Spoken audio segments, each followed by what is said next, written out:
Good evening, everyone. Happy Thursday. It is May 13th. You guys can hear me now. 2021. We're here for our open session here at North Clackamas Schools. We'll begin our meeting with our native land acknowledgement by our Vice Chair. Thank you, Director Ford.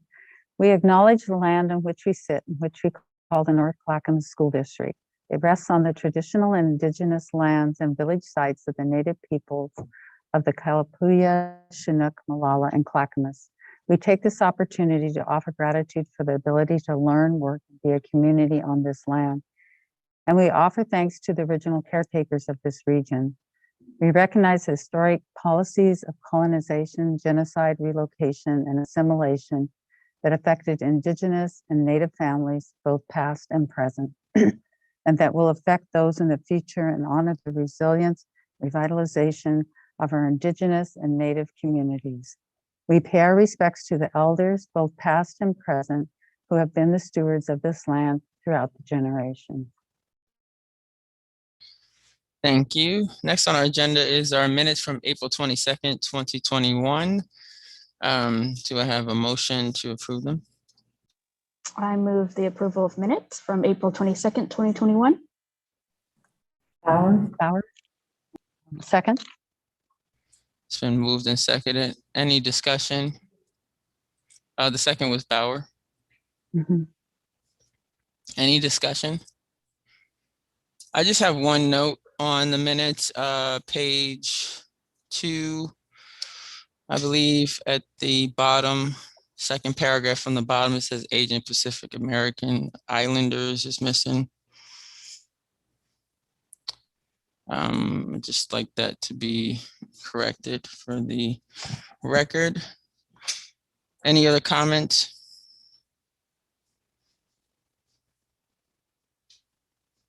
Seeing none, all in favor say yes. Yes. Yes. Yes. Yes. I'm the same. So we have 6 with the vote of yes and 1 board member not here. Next on the agenda is our consent agenda with just 1 item, that's employment changes. Open the floor for a motion. McVeigh, motion to approve. Properly moved. I have a second. Benaloga, second. Properly moved in second. Any discussion needed? Okay, seeing none. All in favor, say aye. Aye. Aye. Aye. Aye.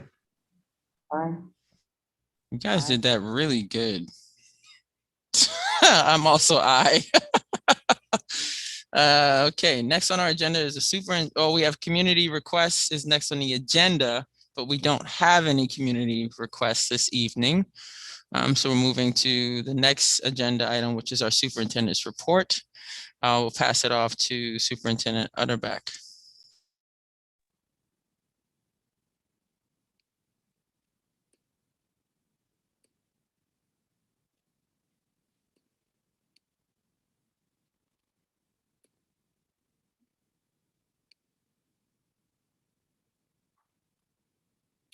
Well, good evening, board members, staff, students, and community members that are joining us tonight. Superintendent's report tonight will focus on several items: status on the reopening, updates on vaccinations and vaccine clinics. Dr. Shay James, our Assistant Superintendent for Education and our future superintendent, will give us an update on summer school option for students. I'll conclude my presentation tonight with a budget update, and we'll provide opportunities for board members to ask us questions and take some comments. So in Oregon, we continue to make some pretty good progress regarding vaccinations for community.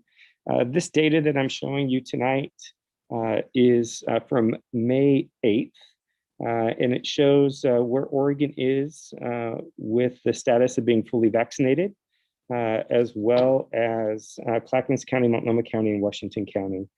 And so we're making good progress in the state. In fact, I believe since this data was released, we're now over 50% in the state as being partially vaccinated. You can see Clackamas County trails slightly in being fully vaccinated compared to Oregon, as well as staff being partially vaccinated. Efforts within the school district regarding vaccinations. We're now really excited that the Pfizer vaccine has been approved for individuals as young as 12 years old. And we are partnering with local agencies to provide vaccines. Those will be through the, at this point, Putnam Health Center and the Milwaukee High School Health Center.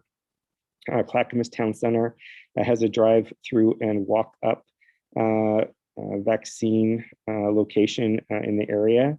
And we'll continue to push out this information to our community as more and more vaccine opportunities become available.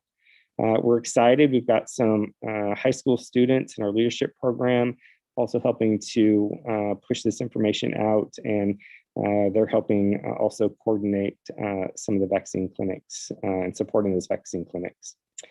For our staff, we're in the middle of a 4-week staff vaccine kind of education and awareness campaign. We've had new staff that's been hired since initial vaccines were available to staff. We're assisting staff in making those appointments and working to increase the percentage of our staff that are vaccinated. And in the community, really there's a lot of broad availability right now at vaccine clinics. A lot of walk-in appointments are available really throughout the metro area. And we're also beginning to see some other public entities like universities requiring students and staff to get vaccinated. And we just stand ready to partner with other health providers if asked to assist in any vaccine clinics in our area. With kind of an update on where we are specifically in our school district, today, we still do not believe that we've had any incidences of a virus transmission in our schools. So that means that the health protocols, health and safety protocols we have in place appear to be working. However, since our return to in-person instruction on March 29th, we've had to quarantine over 500 staff and students due to either a positive COVID-19 test or due to the fact that an individual was in direct contact with an infected person. As of Wednesday morning, yesterday morning, we had 136 students and staff that were on quarantine status. We know that this is highly disruptive to our students' learning, and it is in some cases making it challenging to manage and maintain district daily operations with staff having to be quarantined. So I cannot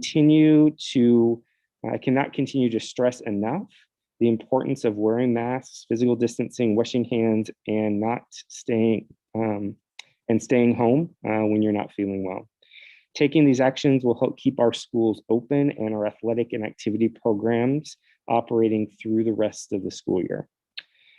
In other news regarding reopening, this week brings athletic season 3, those traditional spring sports, to a close, as we also begin athletic season 4, which are the traditional winter sports. We're not able to do swimming due to the lack of pool availability. And given Clackamas County's risk level, spectators are very limited at these indoor athletic events, and we're encouraging our community to watch those athletic contests online. You can watch them live and streaming from the district's website. Graduation planning is happening at all of our high schools. That planning is taking place in multiple forms, from a single outdoor ceremony to several smaller outdoor ceremonies to an online ceremony similar to last year. And these various plans are being designed as because we don't yet know what the county health metrics will be on the day of those graduations. Our hope, and I want to stress this, is to be able to allow as many spectators at our graduations as we possibly can, meeting the health metrics and the requirements that are set forth by the state and by the county, which we're required to follow. I'm hopeful that as it would appear the virus numbers are dropping in the state, that Clackamas County will continue to drop in their county risk level, and that will open up more opportunities for family members and extended family members to attend our graduation ceremonies. Individual high schools will continue to keep families updated on that graduation status. And then finally, I know we continue to communicate this, but I sometimes continue to get questions. I'd like to continue to remind our families that we continue to plan for a full in-person 5 days per week of school in the fall. We will provide a virtual online program option for families who are not yet ready to return to full in-person instruction. We will continue to work with state leaders to implement any new state guidelines and make sure that we have any of those requirements in place in the fall. And we'll continue to share those specifics as we learn them.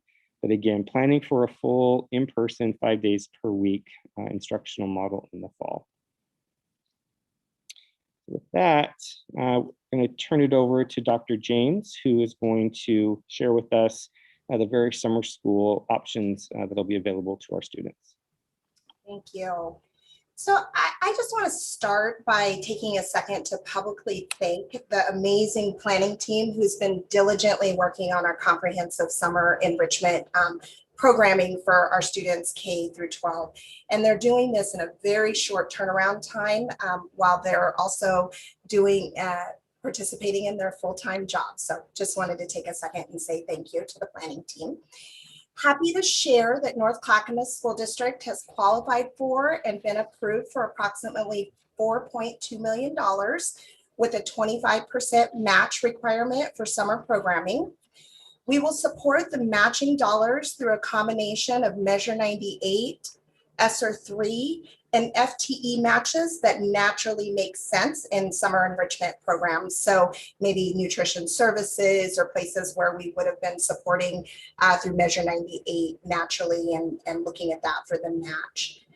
So we're excited for the opportunity to innovate this summer and reconnect and engage with our students. And summer programming will provide a unique opportunity for deepening learning, restoring and uplifting, promoting growth, opportunity, and resiliency, in addition to mental health supports, the opportunity to address unfinished learning, providing enrichment, and enrichment that's not necessarily tied to technology. So we're looking at where are the places that we can get our kids out from behind the screens and get them active and get them going there, and it will be in person. So we're utilizing the following guiding principles that include ensuring safety and wellness by providing our students access to nutrition and mental health supports as mentioned. We're looking at centering the needs of the whole child rather than solely emphasizing academic achievement. In addition, we want to cultivate connection, relationship, and prioritize equity by building relationships, affirming environments where students feel seen, heard, and valued, really looking at that, and recognizing the disproportionate impact that COVID-19 has had on our underserved and poverty-impacted communities. So we're excited to share that our summer school programs have the capacity as of right now to serve approximately 4,700 K-8 students. If we need to go a little higher, we'll definitely take a look at that. And 1,200 plus high school students over 8 locations currently right now throughout the district. So this also will include reinstating our CARE program, which will include free full-day enrichment programs, incorporating daily STEM opportunities, physical activities, art, health and wellness, reading, and mindfulness. And we're also in the process of creating kindergarten transition opportunities through expanded Jumpstart programs for all incoming kindergarten students that wish to participate in that. So we're looking at expanding our Title I summer school, and that will also include a strand for our dual language instruction. So that's currently being planned for as well. And as well as our 21st Century program, which we partner with the Boys and Girls Club of Portland. And we're looking to offer free summer enrichment classes to all K-8 students that are interested in doing that. And you saw our capacity number, but if we need to look at that, we definitely can. And doing that in partnership with many great partners such as Clackamas County, the City of Milwaukee, Clackamas Parks and Recs we've been in conversations with, Western Psychological. We're looking at, can we add some CTE things in there in terms of trades, and looking at who can we partner with to come in and do some critical CTE programming with our students, I guess I would say. And this will also include culturally specific enrichment opportunities that we're going to partner with groups such as REAP, and we're looking at other partners right now that we're currently in conversations with, and so I'm not able to name them, but definitely having those conversations. We're also setting up transitional supports for incoming 9th grade students and social emotional learning and mental health activities for students. And this will all be offered to grades K through 8. So we will also offer many of the same enrichment opportunities and programs that I just described to you from our K-8 summer programming to our high school students, but with the addition of credit recovery courses. So working at that for our students, enrichment credit course program. So enrichment opportunities that are also tied to credit so that students are able to accelerate or recover some credits that maybe aren't necessarily tied to credit recovery, but will get them in the right place and help get our students settled.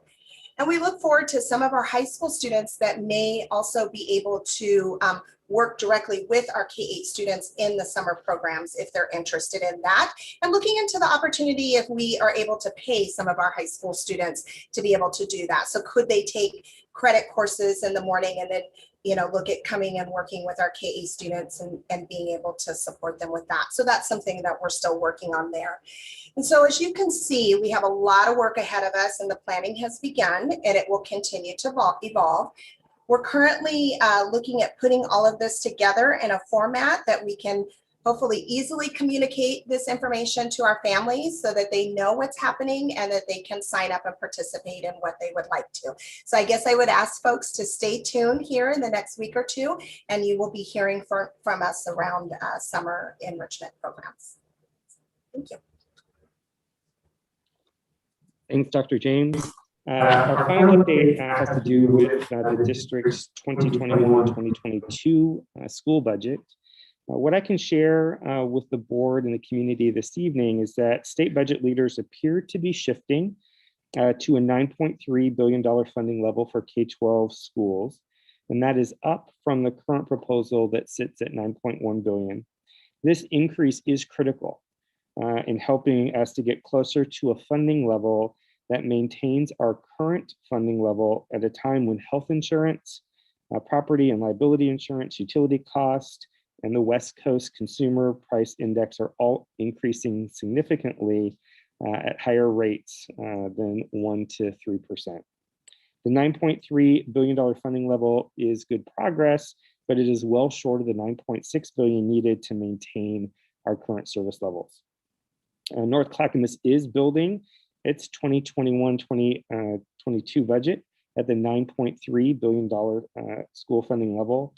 At this level, we will be required to spend down our fund balance over the 2 years of the biennium. We would anticipate some clarity coming after the next state revenue forecast, which is May 19th. Shortly thereafter, we would expect the state budget, at least in terms of the education budget, to become a little bit more clear and finalized. So with this update, we conclude the superintendent's report and are open to taking questions from the board. Can you stop sharing so I can see everyone, please? I'm missing Stephen.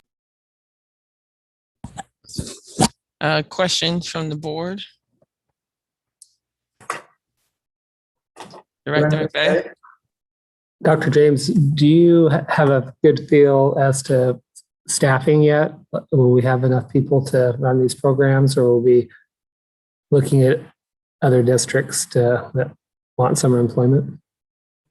Yeah, so we put out an initial survey, I would say about a week or two ago, to see if we had internal staff that was interested.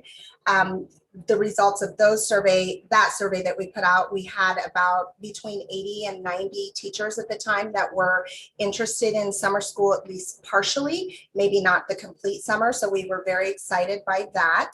And then we're also looking at opportunities for the rest of our staff classified. How can they come in and support and help there as well? And then partners. And so really looking at partners. So we're trying to, give opportunity for this to our internal staff first, but we do have some of our summer school that has been posted for external as well, such as our title programs and our dual language, in terms of knowing that we'll need some additional assistance there. So we're getting there, we're hoping, and keep you posted on that. Thank you. Director Way? Thank you, Chair Ford. This is a great presentation, and just really excited to see that we are going to continue with summer enrichment and learning opportunities. My question was around sort of the mental health piece, and specifically that support. Can you explain a little bit more, Dr. James, how that would look like, and for students at the higher levels as well as the lower levels? Yeah, so I can start, and Natalie, who's a part of our planning team, Whistler, who's here, might have additional information to share as well. So I'm going to invite her too. But one of the partners that we've been talking to that is Western Psychological. And so we've been looking to see how can they join us and come right alongside of us with our classroom activities, supporting our students when they're there, really looking at things. Can they take kids out on hikes around, exposing them to what are things that could be helpful for them in terms of what kids have been through, in terms of the last year, and really seeing what those activities could be. So Natalie, is there anything that you would want to add to that? I think you covered it really well. Our dream would be that we would be able to continue the mental health supports that we have integrated into our in-person school day across an entire summer program. And this would be the first time that those partners would potentially be able to offer in-person services again to our students, which is really exciting. And then also on the program level, each program that we offer to students will be designed to support social-emotional learning. So, within the classroom, there will be those supports for community building, for positive social skills, for health and wellness, and then also those bigger picture services for our families. Great, thank you. Director Schrader? Thank you, Chair Ford. Question for Superintendent Utterback. Received an email as far as graduation, and I think the vintage of information is important to the community. It's May 13th, 2021. Who sets the health metrics for graduation requirements as of this day and time, where we've announced, or high school has announced what will be available for people to watch graduation versus what may change? If you can go into detail so people are not fuzzy about who sets the metrics. I appreciate the question. We follow two sets of guidance. We have written guidance from the Oregon Department of Education on how we can structure the actual ceremony. And then we are required to follow the county health metrics for all large venue type items, and the capacity limits for those events are set by the state. And that is what we've communicated to our families today is, based upon the current high risk level of Clackamas County, we're at a pretty limited venue capacity percentage right now. I appreciate you pointing out it's May 13th, and I think our first graduation ceremony is scheduled about a month from now. And I remain really optimistic that as more and more people get vaccinated, we should continue to see the risk level in counties across Oregon, including Clackamas County, drop. And as that risk level drops, the venue capacity increases. And that will allow us to have more family members attend our graduation ceremonies. That is our desire. We are not, we understand that families, in some cases, frustration right now in the limited number of tickets that they will have. And we certainly want to provide as many tickets as we possibly can within the state requirements and the state health metrics that we're required to follow. Thank you. Director Bauer. Thank you. I wanted to comment that I think it's just a great idea to also have high school students possibly work with the K-8, and that will help with the FTE and keep kids busy, and maybe there'll be potential teachers in the future. We have a shortage there. Also, I like the STEM, PE, and art. This is really enriched activities, it looks like, that you're doing.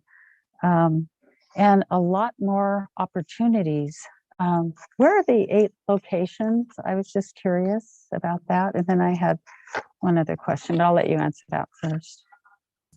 Yes, Natalie, I'm wondering if she has those at her fingertips. I know some of them, but not all 8. So I'll let Natalie answer that. So I can share a few of those with you. With our elementary locations, we're still finalizing the locations for those services and still working with building administrators who have been asked for a lot of patience as we fill their buildings this summer and have a lot of activity going on.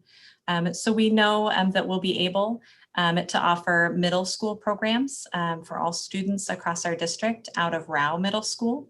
And we know that our Title I and 21st Century programs will be offered at both Lot Whitcomb Elementary and Oak Grove Elementary. And so in addition to that, we'll have our high school programs out of Alder Creek Middle School, and we will have 2 elementary enrichment hub sites and 2 elementary school all-day care enrichment sites.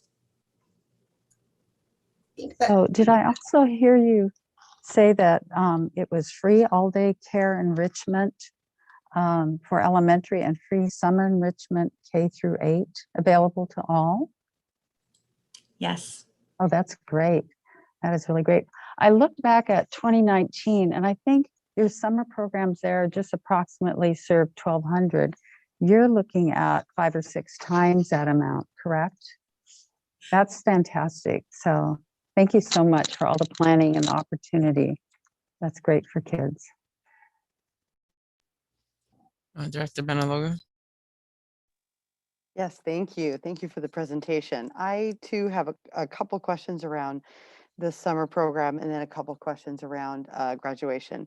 So as far as the summer program, can you talk a little bit about the academic loss and working with kids that are struggling? Is that going to be by recommendation or will anybody be able to come in? Yeah, I think it looks different in different programs. Definitely our Title I and our dual language programs are building in some critical academic components to there to help kids close some of those gaps in terms of the learning loss. Looking at, obviously, with our high school students for credit recovery with that, and then really looking at how can we tie some of that with enrichment opportunities for kids that maybe don't necessarily have to tie them down behind technology, and getting them out and learning in different ways. So whether it's hands-on, STEM, outside, and kind of, you know, trying to see how do we kind of plug those holes from a different vantage point. So in the process of developing that, and then really looking at working with Shelley Reggiani and her team around social emotional learning within that as well. So we're in the process of developing that. All right, thank you. And just one more question about the summer program. Can you talk a little bit about the transportation and the food program that would be available as well? Yeah, I will say, and Natalie might be able to add, we definitely are looking at nutrition services and being able to offer to all of our students, and I'll let her talk about it. But I will say that is one place that there are shortages across our state, and looking at in terms of all of our school districts for summer programming. And so it is a place that gives us a little bit of pause in terms of how that will play out, but we're definitely working with HR and other folks, Cindy's team, to try and make sure that we can adequately deliver on those services. Natalie, do you want to share a little bit about the nutrition services? Yeah, I would just share our nutrition services department has been incredibly creative and flexible in this. Initially, we were concerned that we would be able to offer both delivery of meals where students can sign up to get that 7-day a week of meals, and offer summer food sites. And I think they've found a way for us to be able to do both. Which is pretty amazing and impressive, and something we weren't certain could happen initially. And then with transportation, I think there's still a lot of concern over staffing and having a safe, reliable transportation system for summer. But our goal would be to provide as much transportation access as possible. All right, thank you. I know that this is a huge undertaking, and I certainly appreciate all the creativity and the time that's going in to build a summer program as robust as we're hoping for. And I just have a quick question around graduation. I do understand that we have some serious constraints when it comes to the amount of people we can have in our venues, but can anyone talk to perhaps Superintendent about the student voice and the family voice when it came to making decisions? How were they involved in the process? I'm going to see if our Executive Director of High School Programs, Pedro Callan, is maybe available to take that. I don't know if she's on or not. I am here. It just took me a while to get to my mute button. Sorry, I think I'm in a terrible light. I'm not set up for camera. In terms of how people have voice in our programs, it really has been a matter of seeing like what our students have been needing, because I mean, a lot of students have been struggling throughout this year. And so teachers and administrators have been working really closely with families in order to really develop, you know, the kind of programs that would help support students' needs. So I think that we've been in a lot of communication for actually throughout this entire school year. Rachel, can you speak specifically to building administrators working with our seniors around graduation programming? Yes, we've had our seniors coming into Lippy. So we have had administrators figuring out which students could best benefit by coming into the building. And we have had the person who has been working on these particular summer programs has been in communication with counselors, has already been in communication with the actual seniors themselves. So, and this is also, this is not brand new programming either. So we have a history in the last several years of ensuring that we are able to have what seniors need in order to finish up strong. Yes, thank you. What I was referring to is just what family voice and student voice was involved in the actual planning of the ceremony and making those decisions, given the constraints that we have with the amount of people that we can have in one area. Oh, I'm sorry. I No. was understanding programming. So I apologize for that. No, I appreciate the answer. So it was wonderful to hear. I'm on it. I was like, I'm still on summer programming. In terms of the ceremony, what administrators did is they reached out to to families and asked them straight up, you know, what is important to you? Is it important to you to actually, you know, to be in a venue? Is it important to you to have something that is more socially distanced like we had last year? And so they sent out surveys and they got that response back, and they talked to their students because we have a lot of seniors coming in, as well as you know, solicited that electronically and through conversations. Okay, thank you. Yeah, I just have a few questions. First and foremost, thank you for the report. This is a big deal. I mean, summer school for K through 12. I mean, summer school is usually a high school thing. So I'm really, really excited that you guys were able to at least begin the process of trying to make this into something that kids and families can look forward to. I think a couple of meetings ago, we learned that nutrition services will be free for all students over the summer. It was a grant or something that was given. Is that still true? Yes. Yes, and through the next school year. Okay, very cool. So basically, we will not have any revenue from that area. What we will receive is reimbursement from the federal and state government. Got it. Okay, good stuff. And then I also want to talk about the summer costs. So with everything going on, do we have a plan to give us a separate cost just for summer and running summer program when it's all done, just so we can see just how much it cost us? I think, and Dr. James, correct me if I'm wrong, we have received additional state funding for the purpose of running summer schools this year. We're going to access, I believe, about 4.1 million in those state summer learning grants.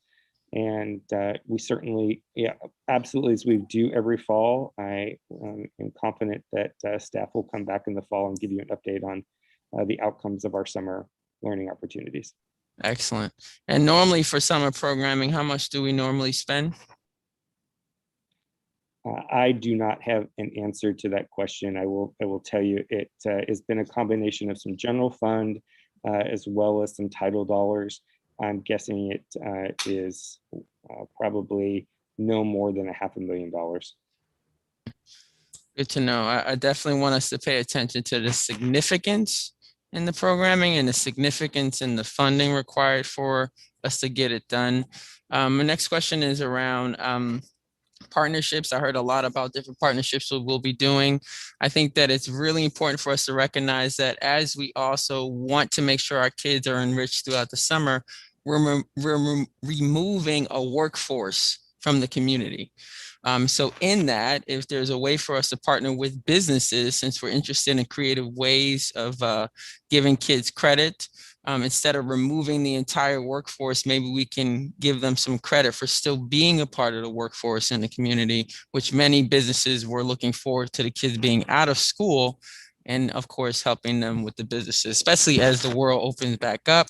You're looking for those employees to be there. So just a suggestion. And then the other suggestion that I have is just communication. I would like for us to be really, really clear on how we communicate, and you guys can keep us kind of abreast on what's going on. Because now we've got the kid that's in the school building, obviously hearing information from that hands-on standpoint, but then you got the kids that are not. And so how do we balance that out and make sure that everyone's getting the same information at the same intensity and the same volume, so no one feels like they're missing out on it? And my last question is, what's the distance in time that we're trying to think about from the end of summer school and the beginning of the school year? How many weeks will kids have? Natalie, do you have that at the top of your head? I'd have to go look. So it varies by program. Our 21st century programs will provide 7 full weeks of programs. CARE will provide 8 full weeks of programs, so very little distance between the end of school year and launch of summer programs or start of fall. Our Title I summer program is 4 weeks long, and those enrichment classes, those will run for about 6 weeks. So we will have a lot of our summer quite full. Well, I appreciate you guys being creative and coming up with something that clearly I think the kids need, the families need, and the community can also get behind. And I look forward to continuing seeing the details as you guys get clarity in the work that you're doing. But good stuff. This is new to the world. Definitely new to the district, but new to the world. So here's to making history. I appreciate you guys. Seeing no more questions, I think we're ready to move on to the next agenda item. Okay. Next agenda item on the list is community use and rental of district facilities. This is a discussion item. Ms. Cindy, are you ready for us? Yes, I am. We are coming to you this evening to discuss our community use of our district facilities and the rental fees associated with such. We're actually going to work through this through our policy committee after we hear your concerns, your questions, your wishes, your desired outcomes, and we'll definitely take all notes tonight and bring those through our policy, because this is one of those policies that you do govern and you set the fees for all of our rentals. I am not leading this presentation when Natalie Whistler is not planning summer school. She is our facilities director, and she's been working hard all year long to gather a lot of data from neighboring districts, looking at market rates, and doing some analysis on just how we shape up and how we compare to other districts, and looking at our fund balance and the deficit model that we currently have, because our fees are considerably lower than the market rate. So I'm going to turn this over to Natalie. I will stay on and be available for questions, but I will also be the note taker for you, Natalie, so don't worry about taking notes. All right, thank you, Cindy. I appreciate the introduction. This topic maybe isn't quite as exciting as getting to spend $4 million on summer programs, but through our community field and facilities program, we do have the opportunity to work with youth service organizations across our district and to support many community groups that do offer activities and programs for our kids.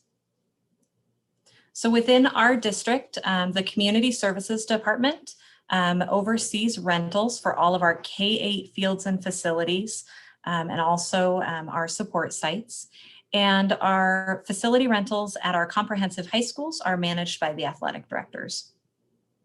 Our policy KGAR sets for classification that dictates both priority of use and fees that are assigned to each user group. So our first user classification is our district partner organizations. These are our field use partners that serve at least 90% North Clackamas students, provide scholarships to students. These groups receive free time on assigned fields while they're in season. Those agreements are renewed with those organizations every 2 years, and they provide data back to the district about students they've served, and also about the investment that they've made in our district fields and facilities. Our Class A groups are our local youth nonprofit organizations. Class B represents our out-of-district nonprofit organizations, private schools, independent youth recreation, adult leagues, civic and service organizations, public agencies, colleges and universities. And then Class C would be private interest and profit-making groups. So here you can see our facility use hours by classification. We've used 2018, 2019 for this data. That was our last year that was not interrupted by a global pandemic. So here you can see that our DPO organizations, those field use partners, and our Class A organizations represent about 80% of total use across the district. And then our Class C organizations represent about 11%, and Class B would be about 8%. So looking at the same year here, you can see use by activity type. So youth sports make up the largest share of hours booked. Youth sports had about 70 or 60% of our rentals. And then our next largest section here would be Parks and Recreation District activities. We're about 16% of total rentals. And those are followed up by other nonprofit uses and after school enrichment.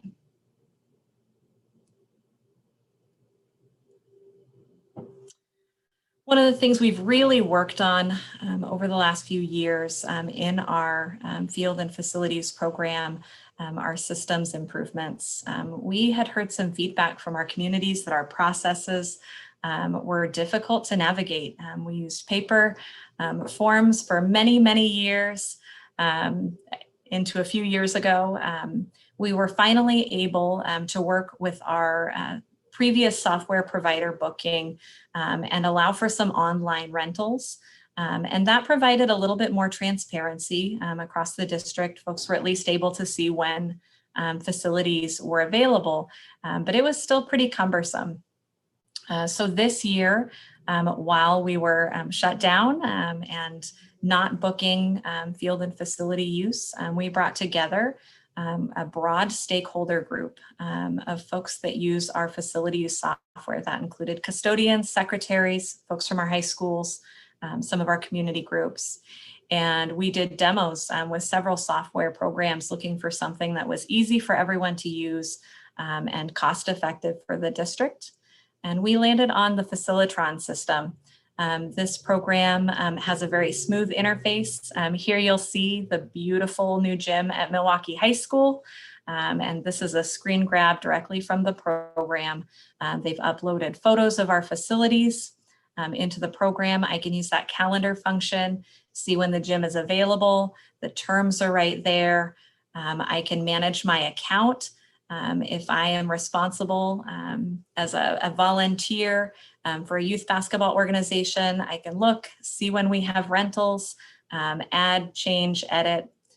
Those requests all still go through either the athletic director or the community services office. So we still have full control of the process, but it's much more user-friendly for everyone. It's also a lot easier for us to manage our internal use reservations through this system as well. So our office professionals were pretty excited about that piece.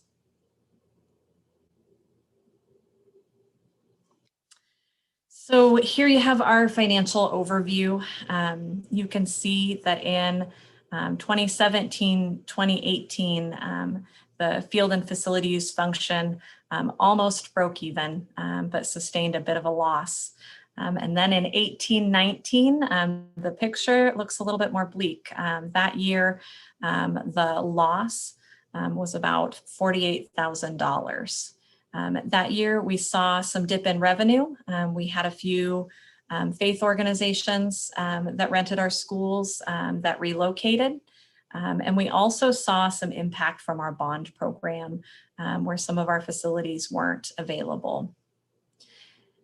Last year in 2019, 2020, you'll see, of course, our year was essentially cut short by the pandemic, but even in the piece that's represented here, we weren't keeping up pace. So last year we experienced about an $80,000 loss. Fortunately, the Community Services Department has been able to carry forward a fairly healthy fund balance, but that is not a sustainable model. And here, when we look at expenditures, we're only considering the costs that are directly associated with field and facility use. And by direct costs, I mean the actual staff that are answering the phones, booking the programs, our software, our custodians that work overtime to open up our facilities. That expenditure does not capture any wear and tear, any equipment replacement whatsoever. We haven't been able to accomplish those goals with our current fee schedule. And a great example of that would be volleyball nets and standards at our elementary schools. Most of our elementary schools have that equipment available, but it's not used by the school PE program typically. It's only used by our community use groups. So when that equipment breaks or needs to be replaced, we don't have a great plan for replacing those items.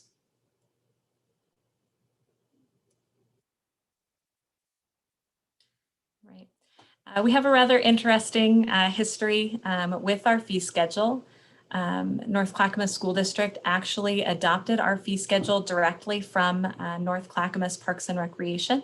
And for a time, we had a shared fee schedule and had some joint management of facilities.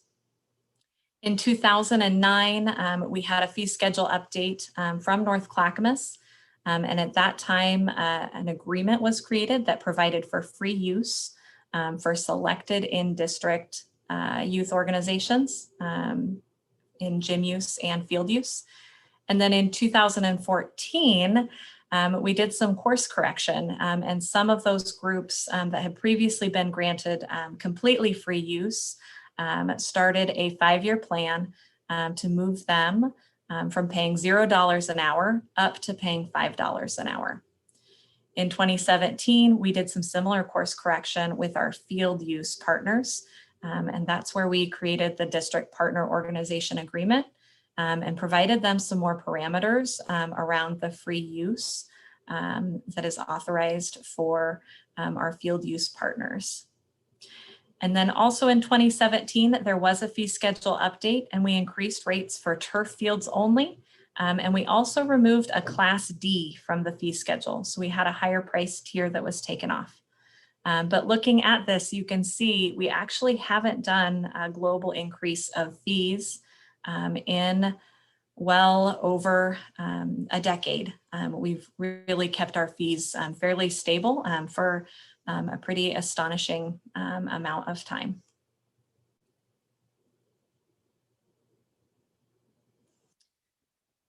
So this school year, again, while we were not conducting field and facility use, we conducted a pretty comprehensive fee study. We looked at 14 school districts across the Portland Metro, and you'll see the full data from that in the packet that was provided, and community members can find that same information on the website. And one of our main findings from that study was that on average, our hourly fees are about 61% of market rate. We charge significantly less per hour than almost any other district.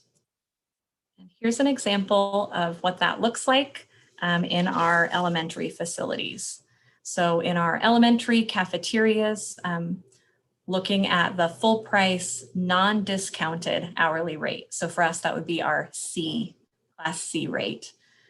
Where other districts charge on average $53 an hour for a cafeteria, we charge $15. Where other districts charge on average $61 an hour for a gym, we charge $30. And this holds true even when we put together some case studies showing the full cost of a rental. So we pulled a case study, for example, showing what it would look like to rent an elementary gym for a 2-hour basketball game for an in-district youth nonprofit. Every district does that a little bit differently with the fees that they add on. There's a permit fee. In the past, we've had a utilities fee. So we put together the full cost of that. And in North Clackamas, for that 2-hour in-district youth nonprofit, they would pay about $130 for the gym rental with custodial service included for weekend use. In Oregon City, they'd pay $216, and in Portland Public, they'd pay about $401.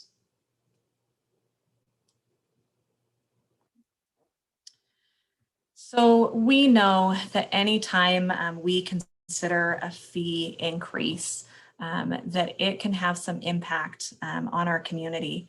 And we know that it's important to include all groups in this process as we consider change.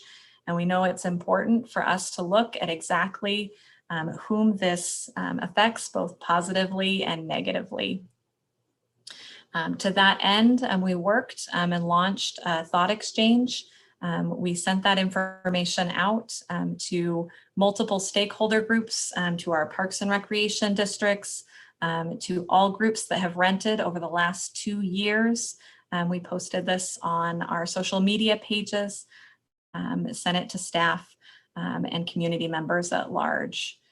And here you'll see the top 4 thoughts, or the highest rated thoughts from that thought exchange process. And these represent some of the dominant themes fairly well. So our community said that we should prioritize in-district community members, that we should prioritize youth groups, and that we should charge a much higher full rate for our profit-making and Class C groups.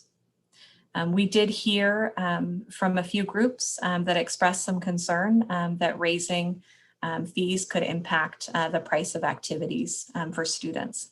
So that wasn't represented in the top 4 thoughts, but I do want to bring forward that that was another theme that came out of our thought exchange and something we really want to consider with the impact of this decision.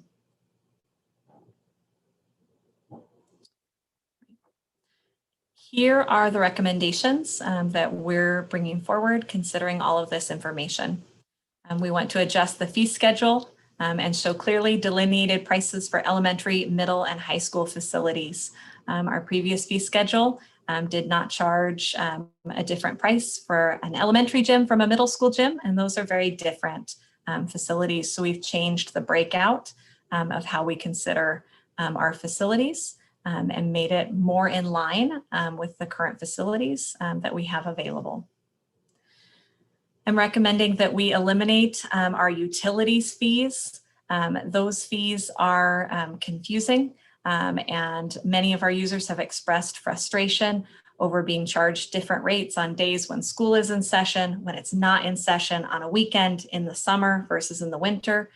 And so I recommend that we eliminate those extra fees, but also that we adjust our other service fees to be more in line with peer districts, and that we align our custodial and personnel charges with the actual cost for those staff. Right now, for most rentals, when we book a custodian at their overtime rate for weekend use, we actually lose money. So the group is charged less than the actual cost of scheduling personnel.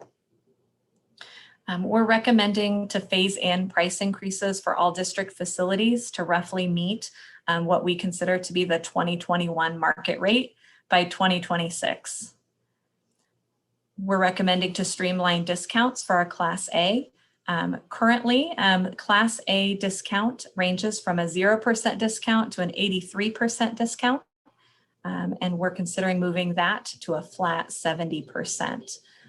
This would have a positive impact for some groups. If you look at our fee schedule, currently arts organizations and theater organizations receive no discount for our auditoriums, even if they are 90% North Clackamas youth and nonprofit. And this would move them to be in line to receive a similar discount to our gym use organizations, for example, our basketball groups. We're recommending to similarly streamline discounts for Class B users. Currently, they get a 0 to 67% discount, and we would like to change this to a flat 30% discount. And we're recommending to move to the first step of a new fee schedule July 1 of this year. So in the provided packet, you'll see the full fee schedule plan out across the next 5 years and what that looks like for each class and for each facility type. Here I have our elementary schools, again, as an example of the type of fee increase that we're recommending. So in 2021, we would move our facilities to a flat 15% discount. In some areas, we have a ways to go to get up to market rate. It's a big jump. And again, considering the impact on our users, I'm recommending a relatively small step for the first year that's predictable, that they can plan for. And then they will be able to see the next planned steps as we move forward and get a little closer to market rate. Now we know that when 2026 rolls around, that will no longer be the market rate. Other districts on average do about a 3% annual fee increase. So by the time we get to 2026 at that price, we'll still be priced lower than most of our peer districts. And our prices will still be in that affordable range. All right. What questions do you all have? Okay, board. Thank you for that.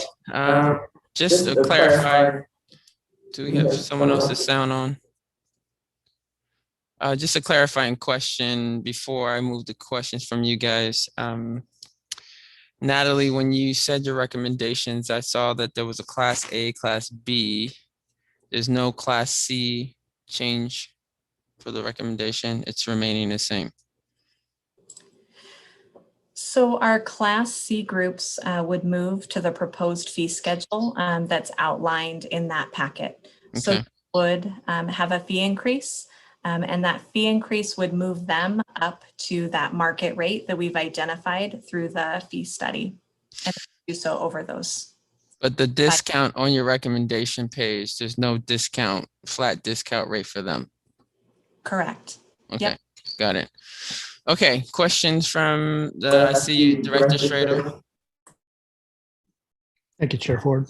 Natalie, thank you for the presentation. Got a couple clarifying questions. So I saw the financials for the 17-18 year, 18-19, 19-20 years. Is your FTE staffing, has it maintained the same for all those 3 years? So for the years represented in that graph, the FTE was static. That did not include FTE changes. Okay. Second question about the financials, if I use 17-18 as a base revenue expense kind of model, 18-19 generated revenue was down because of construction on turf fields and replacing gym floors and those kind of things. So the 18-19 year was down because of fewer assets to make available to the public. Is that close to accurate? Yeah, that represents the majority of the revenue decrease. Again, along with the loss of a few longer term contracts with faith organizations who rented on a weekly basis. And those contracts ranged from $30,000 to $50,000 a year. So that can be a significant revenue source. So I thank you. I have like 5 more things. So in 1920, we clearly know, closure of schools, closure of assets we couldn't do that. So of course the number is going to be lower than that.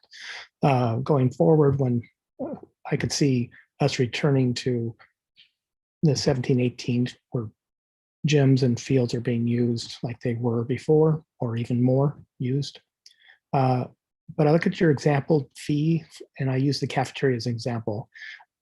I think I heard you say you want to have a 5-year to get up to current rates, and that would be 2026. Would that be surrounding area rates? $55 is fair market value for having a cafeteria with PPS, Gladstone, like Oswego.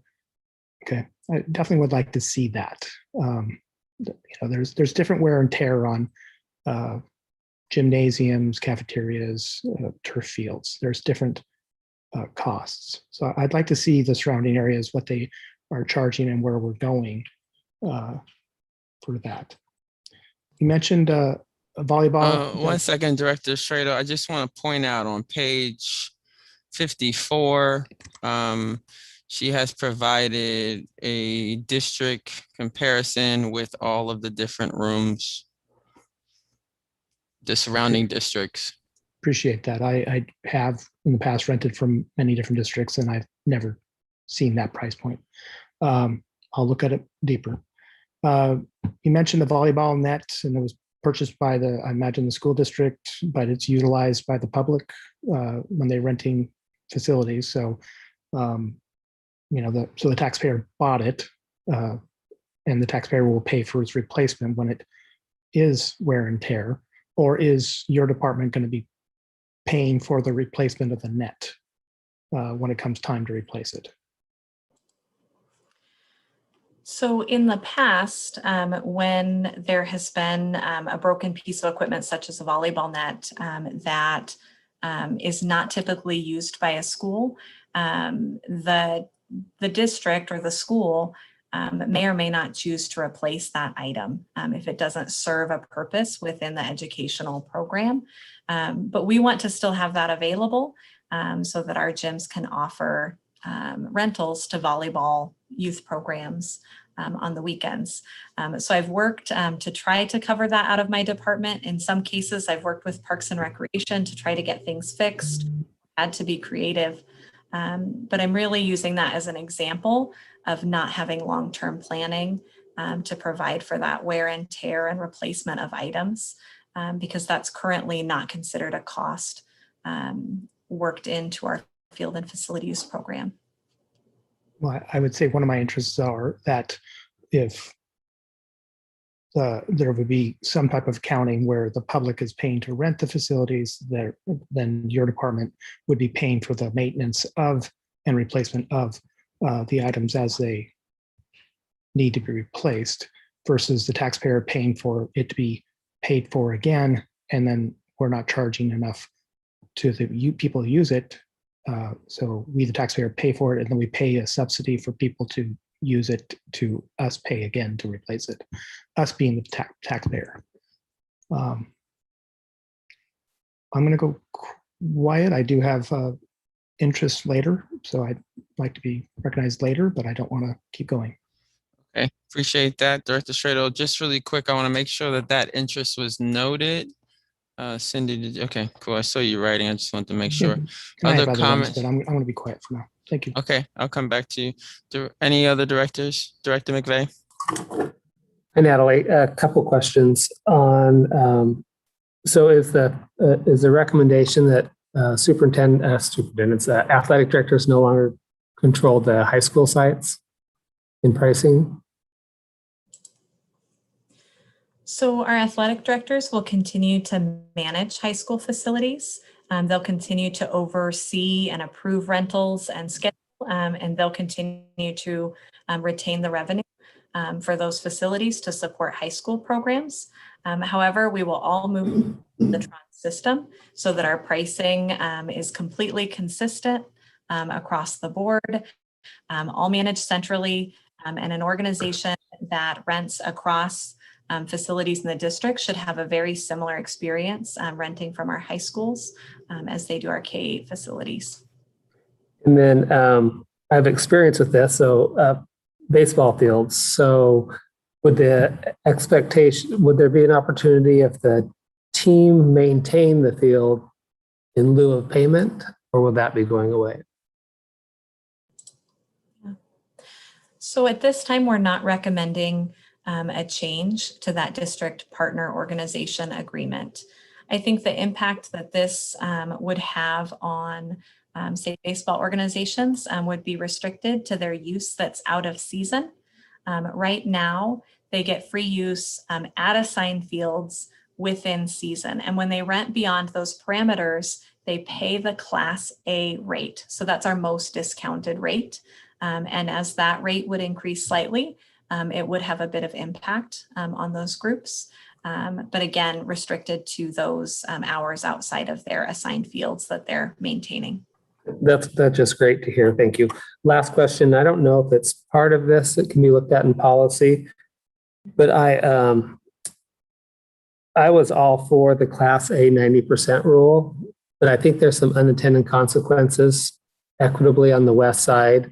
I spoke to a family in the Putnam-Peter system and then validated that with the athletic director. There isn't enough interest in some of the higher level club teams to have a 90% participation rate for Clackamas School District kids. I also heard that it's the same for Milwaukee for certain clubs. It's not an issue on the east side. And we're keeping some families out of that Class A because of that rule. And I didn't know if there was a way to get the voice of the athletic directors into the policy makers' decision-making or policy committee or whatnot. But that would sure be nice if we could have those that are hearing from families directly. We've invited one of our athletic directors to the policy committee work session, and Tammy O'Neill and the athletic directors have been at the table throughout this process. So we are absolutely including them, and I appreciate that. And I remember those emails. We've discussed that 90% a little bit. Great. I have heard that it's fallen on deaf ears. So if it can be revitalized, that would be great. It is in policy, and so we were not, it wasn't our purview to make any changes to that. So we have to go through the policy committee to get any adjustments. And that's why we weren't able to make any adjustments for those teams, unfortunately. Although we did use a little bit different definition to allow some, if they needed to, that the organization itself might not be in North Clackamas, but they were serving our kids. And so we did rethink how we were looking at that a little bit. I know it's so complicated. It's easy to think about, but it's complicated when you put it on paper. Thank you. Director Bauer. Thank you for all the information. It was very helpful. I just wanted to be sure I understood the DPO and the A groups, that the increase to them is just the 15% initially, because after that, they still have that discount, or is there something else I'm missing? Could you explain that to me? Yeah. So our Class A organizations would see some increase of fees, but they would still receive a large proportional discount. And so you would have to follow along the fee schedule to really dig in to the impact in individual areas. One of our documents shows exactly what our Class A fee schedule would look like. So our Class A groups, their discount would be calculated off of that full price rate. So if we raise our full price rate and then discount at 70%, they are seeing an increase, but they're still receiving discounted hours. But the DPO is not seeing any increase except 15%. Is that correct? At the beginning, initially? Yeah, so our DPO organizations are a little bit different because they do receive a certain amount of free hours at their assigned fields in site. And so free would still be free for those hours on those fields. But many of our DPO organizations will run some out of season sports. And when they run out of season, they pay that Class A rate. So I don't want to say that there's no impact to them. Okay. Because there is some impact, but it would not impact the fields that they help maintain during their season sport. Yeah. And that seems fair. So I like that they provide scholarships, you said, too, and serve 90%. So we want to be sure we are still keeping those opportunities for kids to participate. So that's great. I want to follow up on a question earlier. So those faith organizations did not continue, and that was a loss of 30 to 50,000. Do we anticipate that coming back or not? You know, that one is really hard to predict. It's not always an incredibly stable form of revenue because faith organizations form and sometimes decline. Sometimes faith organizations use school facilities until they're able to transition into their own facility. And we saw that with 2 organizations that rented from us, were able to move into their own facility, which was wonderful. And then one organization disbanded. So those were the individual situations that we saw. But it's hard to predict when someone else will come in looking for space in a particular area. Well, when I look at that gap and I think, well, the majority of the users are the DPO and A groups, will that make up that difference? And I appreciate that you're phasing it in. We want kids and groups to use our fields and share that. But that was a question that occurred to me. I do appreciate that you made the fees a little bit more understandable and got that cleared up, but also thank you for all the information. One thing to consider with those faith organization contracts is that the $30,000 to $50,000 would be the gross revenue from that. And we do have a lot of custodial overtime along with those. So as we add those in, our expenses also rise considerably. And as I mentioned earlier, previously, what we were charging for custodial didn't cover our costs. So we were scheduling custodians in our buildings for, sometimes 8-hour days on Sundays, which isn't always a terribly sustainable plan either. Great, thank you. Director Wei. Thank you. I just had a quick question for Natalie. This is a great presentation and overview.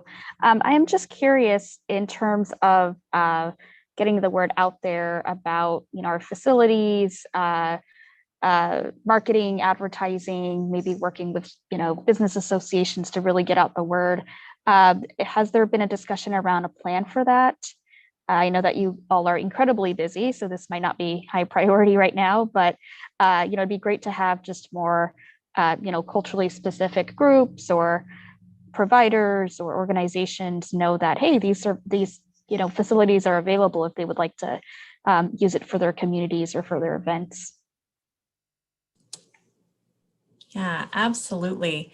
I think the Facilitron software change is one step in that direction, in having a system that's clear and easy to use. And actually, folks can search school facilities across the metro area through that software, which is interesting. We've already gotten some new inquiries from other groups that we've never worked with, just because they heard that we were moving to this platform, and that was unexpected. In the past, we haven't done a ton of marketing. We typically have many, many more times requests than we have space. So I think the key there was the piece about really working with some of our culturally specific groups and some of our youth service organizations that are supporting kids and providing those scholarship opportunities, and making sure that they have the same knowledge of our process as any of our groups that have historically used facilities. And I think that's a really important piece for us to consider.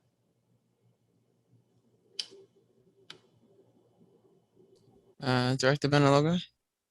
Yes, thank you. And I also want to echo Director Bauer and Director Wei in saying that it is a tremendous amount of information, and I appreciate that. I just have one quick question, and forgive me if I am missing it somewhere. I see that we have a 2-hour minimum for staff. For some personnel, yes. Do we have minimums for any of our facilities, or is there no minimum for any of the facilities? Minimum hourly rental. Yeah, so that 2-hour minimum for staff is dictated by our classified association contract. So that is in their current agreement, that's the minimum shift for that weekend work, but there is no set minimum for a facility rental. Particularly in the evenings on school days when we have custodians present in the building, it is possible for groups to rent for a shorter term. Typically, we would rent for an hour, but if a group had a request to rent for a much shorter period of time, we would absolutely consider that request. Okay, thank you. Director Strado. Thank you, Chair Ford. I have 4 interests, and I'll just go through them one at a time.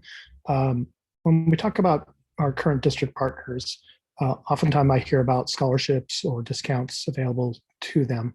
I'd like to see and understand that, because I hear from people in the community that say it doesn't matter if they give me $500 off of a $2,500 season, they can't afford it. And so scholarship makes it sound good, but I'd like to see from the district partners if they have kids that are able to use that, families who are able to utilize that. Because if they can't, it's just talk, it's not action. Second interest is like to evaluate all our partners that we have, looking at our North Clackamas' equity policy and how it's being applied and how it benefits or limits access to members of our community. If we have socioeconomic disadvantaged families that don't have access to any of the programs we work with, that doesn't seem to meet North Clackamas equity policy. We should be looking at it and saying, what do we need to find additional partners who can serve all demographics of our community? I think I went into third interest, so I've already said that. And the last interest I have is if we're not charging a district partner, and I kind of go back to the equity policy, but if we're not charging them and then they're charging $2,500 for a soccer season, I don't get that. There's a very interesting definition of what nonprofit means. It does not mean profitable, not profitable. It doesn't mean no charge, but they have to do filings. So we should know more about our community partners and how they spend their profits, because we still probably do have a district partner who built an entire facility, a $12 million facility, and we didn't charge them for years and years and years. So my last thing that I have on my thing is any of our district partners that we work with that actually have courts or gyms or something like that, I think we should be asking for reciprocal access for the same equity money that we don't charge them, that they won't charge us, and then we could use their turf field over on Division for championship games or something. And so I'd have an interest that if we have a partner who has facilities, that we should have access to rent their facilities at the same price that we charge them. Those are my interests. Thank you, Director Strado. I will also echo great presentation. Thank you for this. As it's noted, this is discussion. I have one question and then one comment. My question is, with summer programming, we just talked about spending $4 million, and one of the points in this presentation is that this would begin July 1st. How realistic will it be that people can even use facilities if we're doing all this enrichment work? Yeah, that's a great question. So some of our enrichment activities and summer learning programs will impact availability of district facilities to community use groups. I anticipate that we'll still have time available in the evenings and on weekends and on times when those programs aren't in session. That's great. So with that being said, I have a strong desire to have deeper conversation with the superintendent and other board members for deepening and understanding in this. It seems to be a strong desire to understand more. We probably need to do more community discussion. Sounds like people feel like they may not be heard. And one of the intentional ways of making sure that everybody's clear in the process and what's being done, and one of the things that I have the authority to do is to create a committee. So I would like to have conversations with the superintendent and our board members about doing that and slowing this process down, allowing more people to have conversation so that we then can have a whole committee make recommendations, for which then we make recommendations to the policy committee based on that deeper discussion. I think that rushing through this might be a mistake. And the fact that we won't be able to have full access anyway this summer, so why not slow it down and do it right? So I will follow up with that with the superintendent after that, but all in all, thank you for this presentation. It's great information. We definitely have work to do to get us back to a standard that is profitable, and a deficit model is definitely not the answer. So I appreciate you bringing it to us. Thank you for your consideration. Okay, next on our agenda is our property easements, and this is an action item. Ms. Cindy, last but not least, what do you got for us on this property? Chair Ford, I have what I hope to be the absolute final step in the process of selling the property out on 172nd in Happy Valley. We are asking you to consider approving 2 easements that will go along with the sale of this property. Both of them are extremely necessary for the development and for the buyer to close with a potential closing date of Monday, this coming Monday. Yep, that's just a couple days away.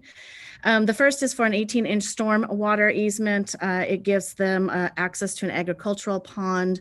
That's a natural existing pond on our adjacent property.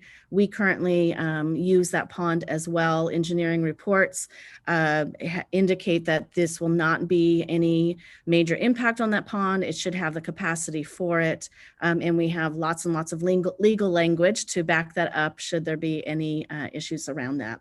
The second is for a right-of-way access on a portion of our private street on Stadium Way that accesses Park Lane. This is just for their secondary access point onto their housing development that they are constructing or would like to construct once they purchase this property. It is not the main entrance and exit for the property, and it's just a very small portion to get back onto the public right-of-way. So those are the 2 easements. You have resolutions for each. We would ask that you do 2 different resolutions this evening, or 2 different motions to approve each resolution. If you have any questions, I'm certainly here to address those as well.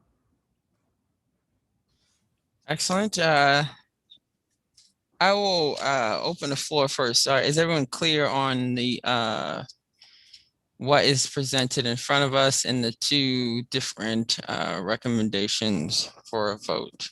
Is everyone clear just in terms of consensus? Excellent. I'll go ahead and open the floor for a motion. Are they separate? Yes. Mm-hmm. And I will give opportunity for discussion for each one. I just want to make sure we get through it.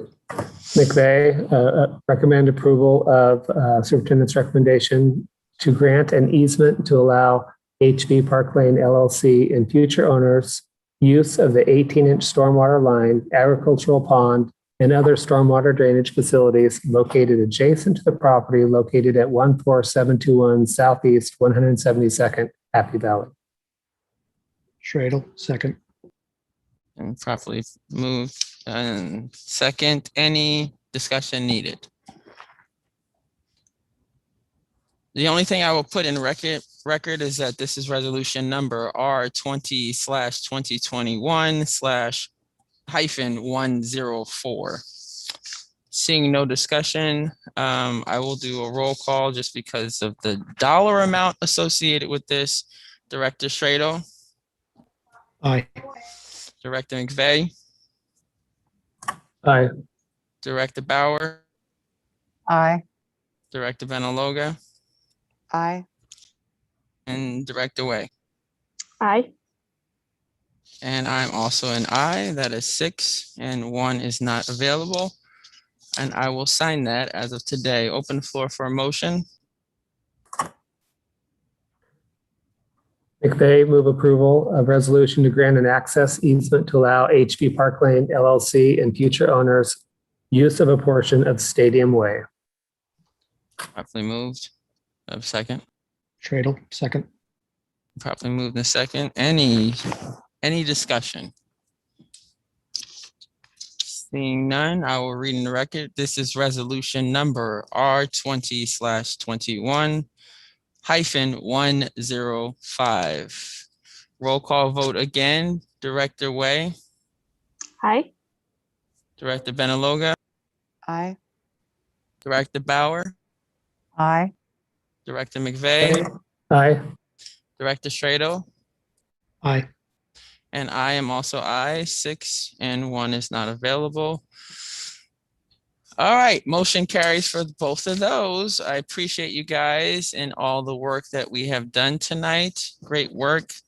Definitely lots more to do, but this is awesome and exciting. Appreciate everyone for watching out there in the public. We continuously ask that you continue to send us your feedback and all of your thoughts, because your voice absolutely matters in what we do here. Good night, everyone. Meeting adjourned at 8 p.m.